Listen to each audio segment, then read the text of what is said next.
इसको बहुत simple terms में मैं आपको समझाता हूं। कोई चीज कांप रहा है ना, जैसे सपोज करो आपका हाथ कांप रहा है, या कोई और आपके हाथ को पकड़ के हिला रहा है। Now you have to stop it, उसको रोकना है। कैसे करेंगे? कोई आपको खींच भी रहा है और उसको कंट्रोल करना है।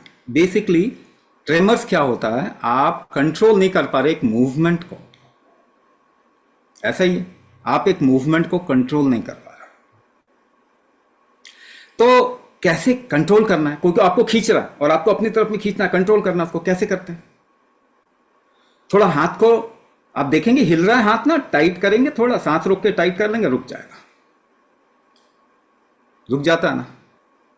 तो आपका कंट्रोलिंग फैक्टर अगर हम बढ़ा दें तो ट्रेमर्स कम हो जाएंगे। ये जो कंट्रोलिंग फैक्टर बेसिकली है क्या, ये सांस रोकने की कैपेसिटी, क्षमता आपका कंट्रोलिंग फैक्टर है। तो कुंभक जो है ना, वो आपके बॉडी का कंट्रोलिंग फैक्टर है। कुंभक करते ही पहली चीज क्या होगी, चीजें आपके कंट्रोल में आनी शुरू हो जाएंगी। एक बात ये, ठीक है ना। पार्किंसन क्या होता है, इसको जरा ध्यान से समझेंगे ना तो इसका सॉल्यूशन हमें मिल जाएगा, टाइम कितना भी लगे। पहली बात तो, जब भी किसी इंसान का शरीर में सफाई नहीं हो रही, पेट की कॉन्स्टिपेशन है लंबे समय तक, तो ऐसे इंसान को आप देखेंगे कि पार्किंसन होने के चांस ज्यादा हो जाते हैं। हाँ, इसका मतलब क्या हुआ, शरीर में एक दिशा में फ्लो होना चाहिए था, चीजों का एक ही डायरेक्शन में फ्लो होना चाहिए था। जैसे आप भोजन खाते हैं तो वो एक ही डायरेक्शन में फ्लो होता है ना, ऊपर मुंह से वो नीचे की तरफ में ही जाता है। ब्लड का फ्लो एक ही दिशा में होता है, एक ही डायरेक्शन में होता है।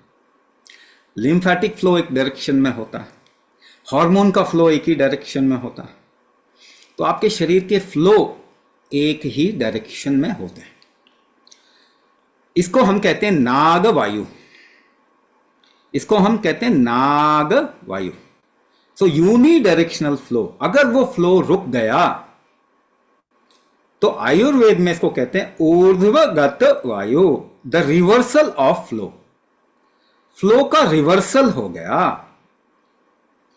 ऐसे में जब रिवर्सल हो जाएगा फ्लो का, तो शरीर का जो सबसे ज्यादा इंपैक्ट है ना, वो आपके ब्रेन में आएगा, क्योंकि फ्लो उल्टा हो गया। तो हिट कहां कर रहा है आपके, एक सिंपल तरीके से समझने के लिए, it is impacting your brain,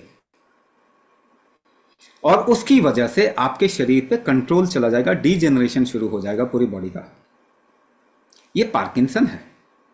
अगर हम उस फ्लो को ठीक कर दें, एक ही डायरेक्शन में कर दें, तो पार्किंसन में आराम मिल जाएगा। अभी जो कर रहे हैं वो लीवोडोपा ट्रीटमेंट करते हैं पार्किंसन के लिए, है ना। लीवोडोपा का इंजेक्शन देते हैं। उससे कुछ समय तो ऐसा लगता है कि आराम मिल रहा है, बट अल्टीमेटली कंडीशन और डिटेरियोरेट हो जाती है ना। तो आपको ये कुंभक जो है ना, ये कंपलसरी होना चाहिए पार्किंसन वालों को। उनको सपोर्ट बहुत जबरदस्त मिलेगा। उनमें टाइम जरूर लगेगा, थोड़ा ज्यादा, it will take a little more time, है ना, पूरा रिकवरी होने के लिए। और भी फैक्टर्स हैं, जैसे एज का फैक्टर भी होता, उम्र का फैक्टर भी होता, मगर इतना तो होगा कि आप इंडिपेंडेंट रहें जब तक जिए, तो बहुत अच्छी बात है ना। डिपेंडेंसी नहीं आनी चाहिए उम्र बढ़ने के साथ में। कुंभक आपको ये दे सकता है, ठीक है। पार्किंसन को का पूरा रिवर्सल भी किया जा सकता है। अगर एज कम हो तो पार्किंसन का पूरा रिवर्सल भी हो जाएगा। एज अगर थोड़ी ज़्यादा है तो आपको बहुत सपोर्ट मिल जाएगा। कंडीशन डिटेरियोरेट जो हो रही है वो रुक जाएगी, खराब होनी रुक जाएगी, और आपके स्ट्रेंथ, कंट्रोलिंग फैक्टर जो है, उसकी वजह से आपको एम्पावरमेंट मिलेगा, शक्ति मिलेगी, है ना, स्ट्रेंथ मिलेगा। सिम्टम आपके कम होने लग जाएंगे, ठीक है ना। तो ये आपके शरीर को बहुत ज़रूरी है, वो करना ही चाहिए पार्किंसन वालों के लिए।